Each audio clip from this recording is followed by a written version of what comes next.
오늘 하세나 본문은 신명기 31장 9절에서 18절까지의 말씀입니다.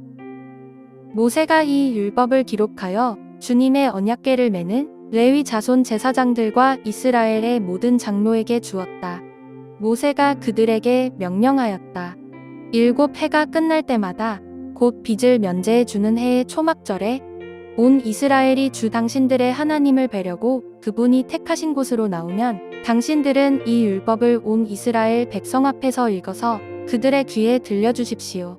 당신들은 이 백성의 남녀와 어린 아이만이 아니라 성 안에서 당신들과 같이 사는 외국 사람도 불러 모아서 그들이 율법을 듣고 배워서 주 당신들의 하나님을 경외하며 이 율법의 모든 말씀을 지키도록 하십시오. 당신들이 요단 강을 건너가서 차지하는 땅에 살게 될 때 이 율법을 알지 못하는 당신들의 자손도 듣고 배워서 주 당신들의 하나님을 경외하게 하십시오. 주님께서 모세에게 말씀하셨다. 이제 내가 죽을 날이 가까이 왔으니 여호수아를 불러 함께 회막으로 나아오너라. 내가 그에게 명을 내리겠다. 그래서 모세와 여호수아가 회막으로 나아갔다. 그때 주님께서 구름 기둥 가운데서 장막에 나타나시고 구름 기둥은 장막 어기 위에 머물러 있었다. 주님께서 모세에게 말씀하셨다. 너는 내 조상과 함께 잠들 것이다. 그러나 이 백성은 들어가서 살게 될 그 땅의 이방신들과 더불어 음란한 짓을 할 것이다. 그들은 나를 버리고 나와 세운 그 언약을 깨뜨릴 것이다. 그날에 내가 그들에게 격렬하게 진노하여 그들을 버리고 내 얼굴을 그들에게서 숨길 것이다. 그래서 그들은 온갖 재앙과 고통이 덮치는 날 이렇게 말할 것이다. 우리 하나님이 우리 가운데 계시지 않기 때문에 이런 재앙이 덮치고 있다 하고 탄식할 것이다. 그들이 돌아서서 다른 신을 섬기는 온갖 악한 짓을 할 것이니 그날에 내가 틀림없이 내 얼굴을 그들에게서 숨기겠다. 신명기 31장은 퇴장을 목전에 둔 모세가 이스라엘에게 당부하는 말로 이루어져 있습니다. 오늘 말씀에는 먼저 이 모세가 율법을 기록해서 레위 자손 제사장들과 이스라엘의 모든 장로에게 그 말씀을 먼저 전해줘요. 그리고 그들에게 빚을 면제해 주는 해의 초막절에 남녀노소 막론하고 심지어는 성 안에 함께 살아가는 모든 외국인들을 불러 모아서 율법을 낭독하여 그들의 귀에 들려주라고 명령을 합니다. 모세는 왜 이렇게 하라고 했을까요? 왜냐하면 그들이 율법을 배워서 하나님을 경외하고 말씀을 지키도록 하기 위해서였습니다.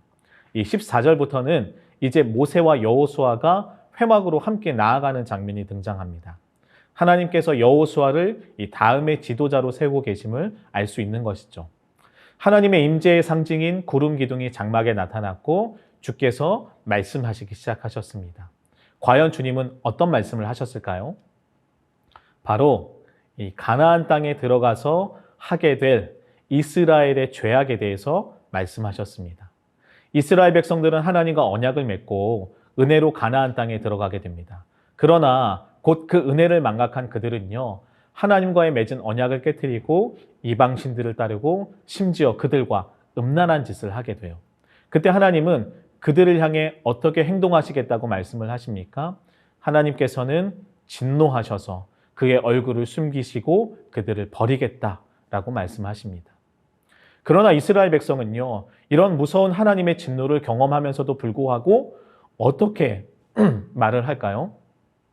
하나님께서 자신들과 함께 하지 않기 때문에 지금 재앙이 닥쳤다라고 말을 해요. 여러분, 그들이 얼마나 부패하고 정신을 차리지 못하고 있는지가 이 단어에서 정말 정확하게 드러나고 있는 거죠. 이렇게 다른 신을 섬기고 악한 짓을 행하는 이스라엘 백성을 향해서 하나님께서 어떻게 하시냐면 반드시 내가 나의 얼굴을 숨기겠다라고 말씀을 하십니다. 이스라엘 백성들은요, 자신들의 삶을 전혀 돌아보지 못한 채 자신들에게 닥친 재앙의 원인이 마치 하나님께 있는 것처럼 말하고 행동을 하고 있죠.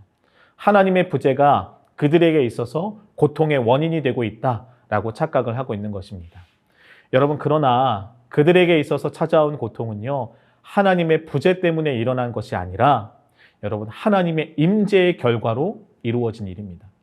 하나님께서 그들과 함께 하시며 그들의 삶을 친히 지켜보고 있으셨기 때문에 죄악된 길로 걸어가는 그들을 내버려 두지 않으신 것이죠.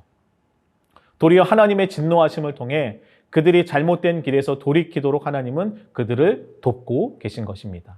그럼에도 불구하고 이스라엘 백성들은요, 주의 뜻은 깨닫지 못한 채 자신들에게 찾아온 어려움의 시간을 모두 하나님 탓으로 돌리고 있습니다. 특별히 오늘 말씀에서 하나님께서는요, 자신의 얼굴을 숨기겠다고 말씀을 하고 계세요. 본래 이스라엘 백성에게 있어서 하나님의 얼굴은 어떤 의미였을까요? 민수기 6장 24절에서 26절까지는 이렇게 말씀합니다. 여호와는 내게 복을 주시고 너를 지키시기를 원하며 여호와는 그의 얼굴을 내게 비추사 은혜 베푸시기를 원하며 여호와는 그 얼굴을 내게로 향하여 드사 평강 주시기를 원하노라. 이렇게 말씀을 해요. 이처럼 하나님은 이스라엘 백성에게 당신의 얼굴을 비추셔서 그들에게 복을 주시고 그들을 보호하시며 은혜와 평강을 허락하기를 간절히 원하신 분이십니다. 이러한 하나님의 마음은요, 오늘 말씀에서도 동일하게 적용되고 있어요. 그래서 하나님은 아직 이스라엘 백성이 가나안 땅에 들어가지도 않은 상황에서 모세를 통해서 가나안 땅에서 벌어질 참사에 대해서 미리 말씀을 하고 계신 것입니다. 비록 이스라엘 백성이 가나안 땅에 들어가서 잘못된 길을 걸어갈지라도 하나님은 여전히 그들을 포기하지 않으시고 그들과 함께 하실 것이라고 지금 선언하고 계신 것이죠. 끝까지 포기하지 않으시고 사랑으로 함께 하시고자 하는 하나님의 결연한 마음이 지금 이 말씀 안에 담겨져 있는 것입니다.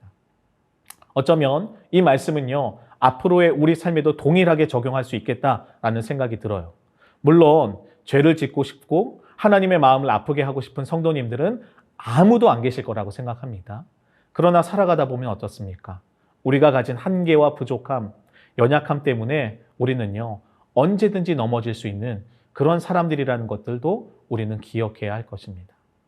혹여나 우리가 잘못된 길을 걸어가다가 넘어지게 된다면 우리는 말씀에 담겨진 하나님의 마음을 잘 기억하면 좋겠습니다.